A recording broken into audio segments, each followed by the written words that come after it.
सीखो Hindi YouTube channel पर आपका स्वागत है। आज का विषय कक्षा 11 के लिए हिंदी विषय में पाठ 1 नमक का दारोगा। नमक का दारोगा मुंशी प्रेमचंद द्वारा लिखित एक बहुत चर्चित कहानी है। यह कहानी आदर्शोन्मुख यथार्थवाद के एक मुकम्मल उदाहरण के रूप में प्रस्तुत की गई है। मुंशी प्रेमचंद ने इस कहानी को 1914 ईस्वी में लिखा था। इस कहानी के मुख्य दो पात्र हैं,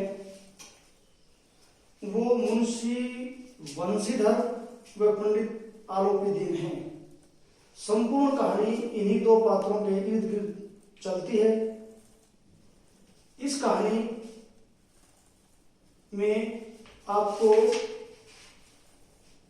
धन के ऊपर धर्म की जीत देखने को मिलेगी। आइए इस कहानी को पढ़ते हैं। जब नमक का नया विभाग बना और ईश्वर प्रदत्त वस्तु के व्यवहार करने का निषेध हो गया तो लोग चोरी छिपे इसका व्यापार करने लगे। अनेक प्रकार के छल प्रपंचों का सूत्रपात हुआ। कोई रिश्वत से काम निकालता था, कोई चालाकी से। अधिकारियों के ओबारा थे। पटवारीगिरी का सर्व सम्मानित पद छोड़कर लोग इस विभाग की नौकरी करना पसंद करते थे। इसके दरोगा पद के लिए तो वकीलों का भी जी ललचाता था। मुंशी वंशीधर भी रोजगार की खोज में निकले। उनके पिता एक अनुभवी पुरुष थे। समझाने लगे, बेटा घर की दुर्दशा तुम देख रहे हो, ऋण के बोझ से दबे हुए हैं। मैं कगारे पर का वृक्ष हो रहा हूं, अर्थात वृद्ध हो गया हूं, न मालूम कब गिर पड़ूं। अब तुम ही घर के मालिक मुख्तार हो। नौकरी में ओहदे की ओर ध्यान मत देना, यह तो पीर का मजार है। निगाह है चढ़ावे और चादर पर रखनी चाहिए। ऐसा काम ढूंढना जहां कुछ ऊपरी आय हो। मासिक वेतन तो पूर्णमासी का चांद है जो एक दिन दिखाई देता है और घटते घटते लुप्त हो जाता है। ऊपरी आय बहता हुआ स्रोत है जिससे सदैव प्यास बुझती है।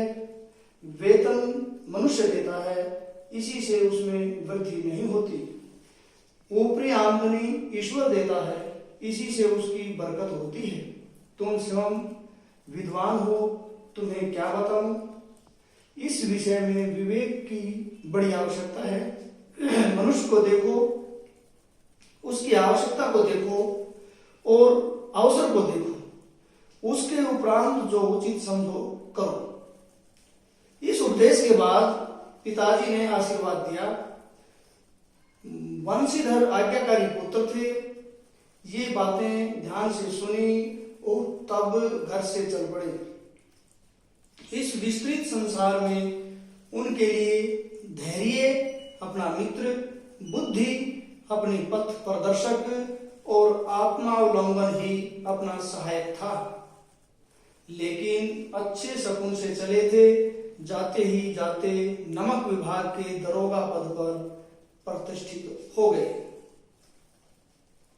कहानी आगे बढ़ती है। जाड़े के दिन थे और रात का समय था। नमक के सिपाही चौकीदार नशे में मस्त थे। मुंशी वंशीधर को यहाँ आए अभी 6 महीनों से अधिक न हुए थे, लेकिन इस थोड़े समय में ही उन्होंने अपनी कार्य कुशलता और उत्तम आचार से अफसरों को मोहित कर लिया था। अफसर लोग उन पर बहुत विश्वास करने लगे। नमक के दफ्तर से 1 मील पूर्व की ओर जमुना बहती थी। उस पर नाव का एक पुल बना हुआ था। दारोगा जी किवाड़ बंद किए मीठी नींद से सो रहे थे।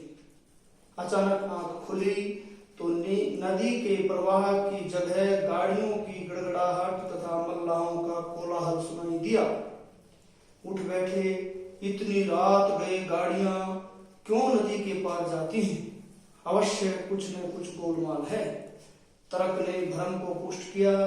वर्दी पहनी, तमंचा जेब में रखा और बात की बात में घोड़ा बढ़ाए हुए पुल पर आ पहुंचे। गाड़ियों की एक लंबी कतार पुल के पार जाती दिखी।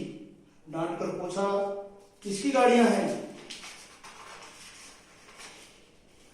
थोड़ी देर तक सन्नाटा रहा। आदमियों में से कुछ कानाफूसी हुई। तब आगे वाले ने कहा, पंडित आलोपीदीन की। कौन पंडित आलोपीदीन? दातागंज के रहने वाले मुंशी वंशीधर चौके पंडित आलोपीदीन इस इलाके के सबसे प्रतिष्ठित जमींदार थे। लाखों रुपए का लेन देन करते थे। व्यापार भी बड़ा लंबा चौड़ा था। 12 मास सदावर्त चलता रहता था। मुंशी जी ने पूछा, गाड़ियां कहां जाएंगी? उत्तर मिला, कानपुर। लेकिन इस प्रश्न पर कि इनमें क्या है, सन्नाटा छा गया। दरोगा साहब का संदेह और भी बढ़ा। कुछ देर तक उत्तर की बाट देखकर वह जोर से बोले, क्या तुम सब गूंगे हो गए हो? हम पूछते हैं इनमें क्या लगा है। जब इस बार भी कोई उत्तर न मिला तो उन्होंने घोड़े को एक गाड़ी से मिलाकर बोरे में टटोला। भ्रम दूर हो गया। यह नमक के ढेले थे। कहानी आगे चलती है। पंडित आलोपीदीन अपने सजीले रथ पर सवार कुछ सोते कुछ जागते चले आते थे।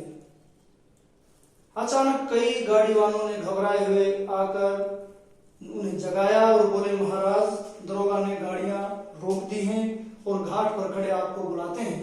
पंडित आलोपीदीन का लक्ष्मी जी पर अखंड विश्वास था। वह कहा करते थे कि संसार का तो कहना ही क्या, स्वर्ग में भी लक्ष्मी का ही राज्य है। उनका यह कहना यथार्थ ही था। न्याय और नीति सब लक्ष्मी के ही खिलौने हैं। इन्हें वह जैसे चाहती है नचाती है। लेटे ही लेटे घर से बोले, चलो हम आते हैं। यह कहकर पंडित जी ने बड़ी निश्चिंतता से पान के बीड़े लगाकर खाई। फिर लिहाफ ओढ़े हुए दरोगा के पास आकर बोले, बाबूजी आशीर्वाद, कहिए हमसे ऐसा कौन सा अपराध हुआ है कि गाड़ियां रोक दी गई? वंशीधर रुखाई से बोले, सरकारी हुक्म से। पंडित आलोपीदीन ने हंसकर कहा, हम सरकारी हुक्म को नहीं जानते और न सरकार को। हमारे सरकार तो आप ही हैं। हमारा और आपका तो घर का मामला है। हम कभी आपसे बाहर हो सकते हैं? आपने व्यर्थ का कष्ट उठाया। यह हो नहीं सकता कि इधर से जाएं और इस घाट के देवता को भेंट न चढ़ाएं। मैं तो आपकी सेवा में स्वयं ही आ रहा था। वंशीधर पर ऐश्वर्य की मोहनी वंशी का कुछ प्रभाव न पड़ा। ईमानदारी की नई उमंग थी। कड़क कर बोले, हम उन नमक हरामों में नहीं हैं जो कोड़ियों पर अपना ईमान बेचते फिरते हैं। आप इस समय हिरासत में हैं। आपका कायदे के अनुसार चालान होगा। बस मुझे अधिक बातों की फुर्सत नहीं है। जमादार दुल्लो सिंह, तुम इन्हें हिरासत में ले चलो, मैं हुक्म देता हूं। कहानी आगे चलती है। पंडित आलोपीदीन स्तंभित हो गए, हैरान हो गए। गाड़ीवानों में हलचल मच गई। पंडित जी के जीवन में कदाचित यह पहला ही अवसर था कि पंडित जी को यह ऐसी कठोर बातें सुननी पड़ी। पंडित जी ने धर्म को धन का ऐसा निरादर करते कभी नहीं देखा था। बहुत दीन भाव से बोले, बाबू साहब ऐसा न कीजिए। हम मिट जाएंगे, इज्जत धूल में मिल जाएगी। हमारा अपमान करने से आपके हाथ क्या आएगा? हम किसी तरह आपसे बाहर थोड़े ही हैं। वंशीधर ने कठोर स्वर में कहा, हम ऐसी बातें नहीं सुनना चाहते। आलोपीदीन ने जिस सहारे को चट्टान समझ रखा था वह पैरों के नीचे से खिसकता हुआ मालूम हुआ। स्वाभिमान और धन ऐश्वर्य को कड़ी चोट लगी। अपने मुख्तार से बोले, लाला जी 1000 के नोट बाबू साहब को भेंट करो। वंशीधर ने गर्म होकर के कहा, 1000 नहीं 1,00,000 भी मुझे सच्चे मार्ग से नहीं हटा सकते। धर्म की इस बुद्धिहीन दृढ़ता और देव दुर्लभ त्याग पर मन बहुत झुंझलाया। अब दोनों शक्तियों में संग्राम होने लगा।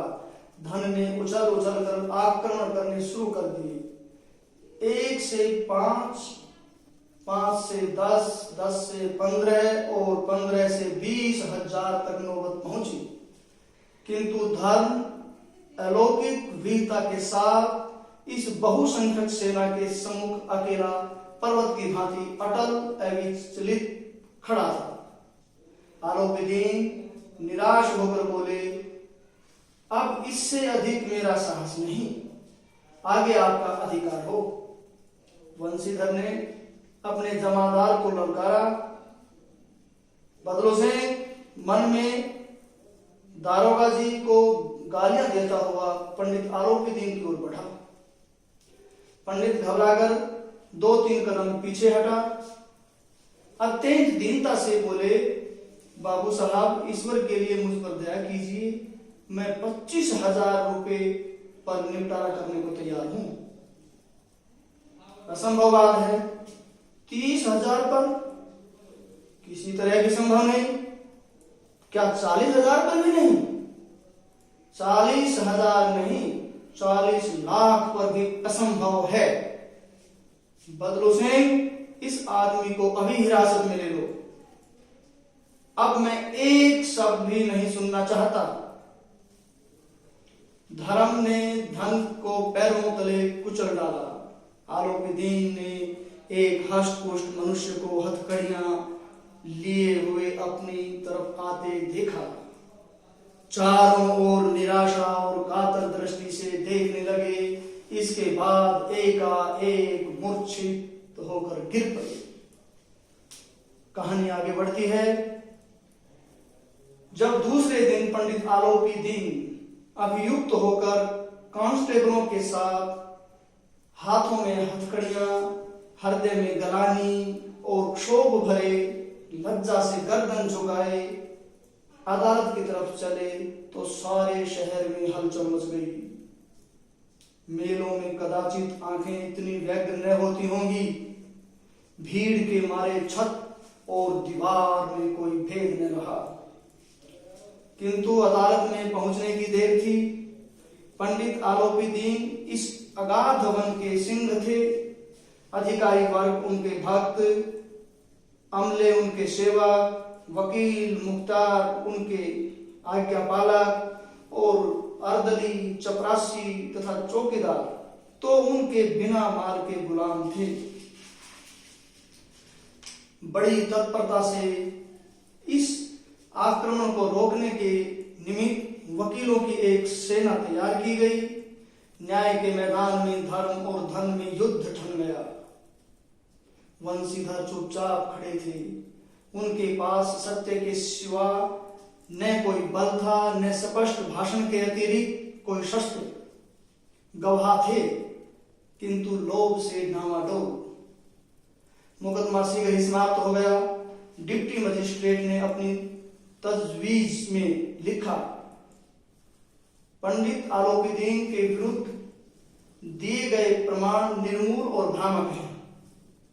वह एक बड़े भारी आदमी हैं। यह बात कल्पना के बाहर है कि उन्होंने थोड़े लोभ के लिए ऐसा दुस्साहस किया हो।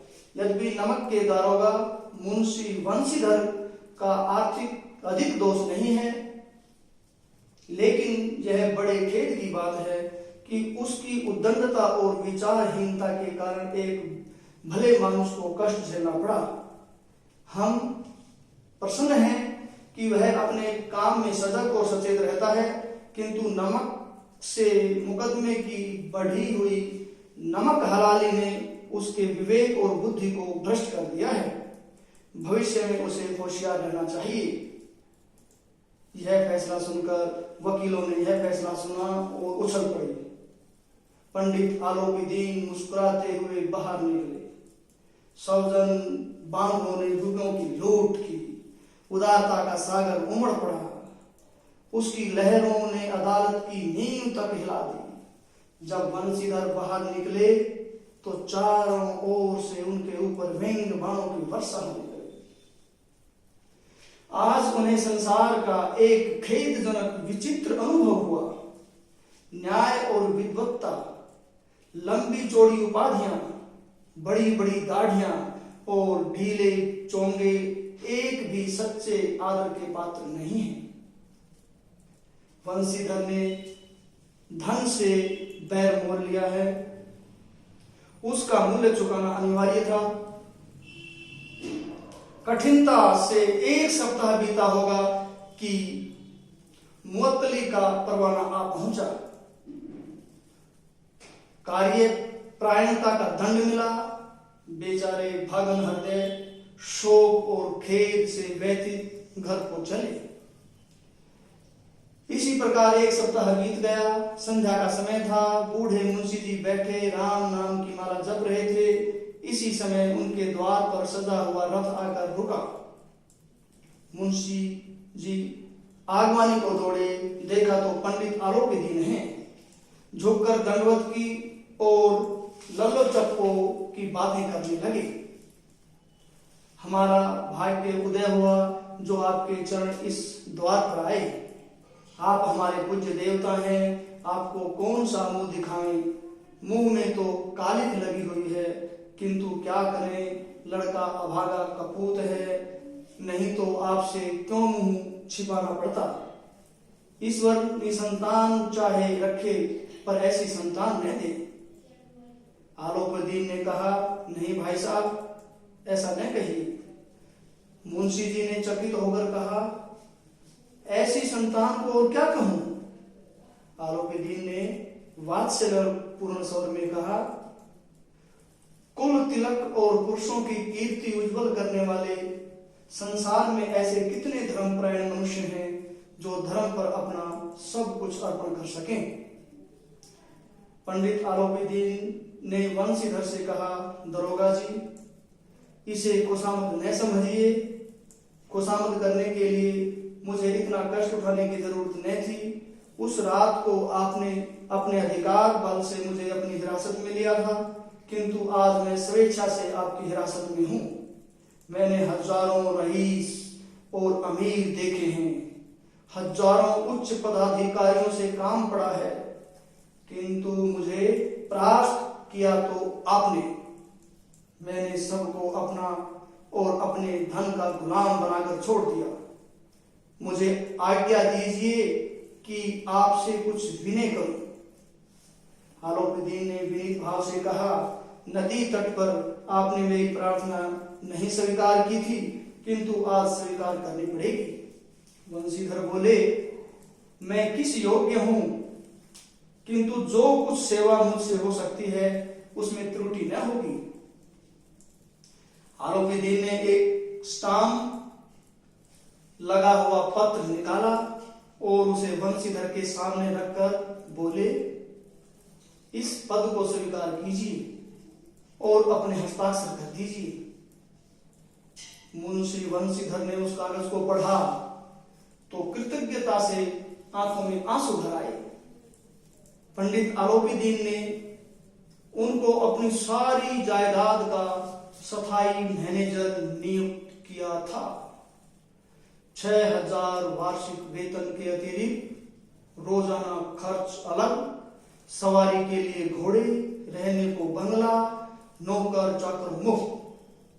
कंपित स्वर में बोले, पंडित जी, मुझ में इतनी सामर्थ्य नहीं है कि आपकी उदारता की प्रशंसा कर सकूं, किंतु मैं ऐसे उच्च पद के योग्य नहीं हूं। आलोपीदीन हंसकर बोले, मुझे इस समय एक अयोग्य मनुष्य की ही जरूरत है। वंशीधर ने गंभीर भाव से कहा, यूं मैं आपका दास हूं। आप जैसे कीर्तिवान सज्जन पुरुष की सेवा करना मेरे लिए सौभाग्य की बात है, किंतु मुझ में न विद्या है, न बुद्धि, न स्वभाव जो इन त्रुटियों की पूर्ति कर देता। ऐसे महान कार्य के लिए एक बड़े ब्रह्मज्ञ अनुभवी मनुष्य की जरूरत है। आलोपीदीन ने कलमदान से कलम निकाली और उसे वंशीधर के हाथ में देकर बोले, न मुझे विद्वत्ता की चाह है, न अनुभव की, न ब्रह्मज्ञता की, न कार्य कुशलता की। इन गुणों के महत्व का परिचय खूब पा चुका हूं।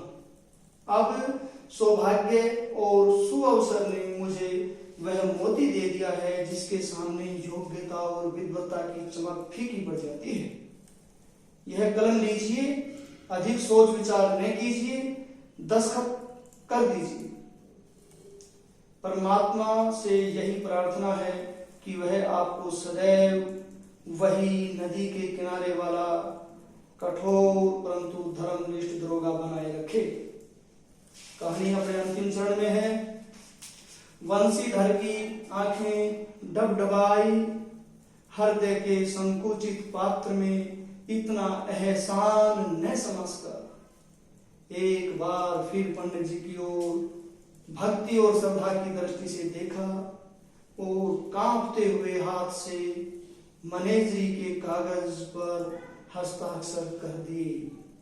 आलोपीदीन ने प्रफुल्लित होकर उन्हें गले लगा लिया और इस प्रकार कहानी का अंत एक सुखद वातावरण में होता है। धर्म की धन पर विजय होती है। कहानी संपूर्ण होती है। शायद कहानी आपको अच्छी लगी होगी। इसके लिए आपका धन्यवाद।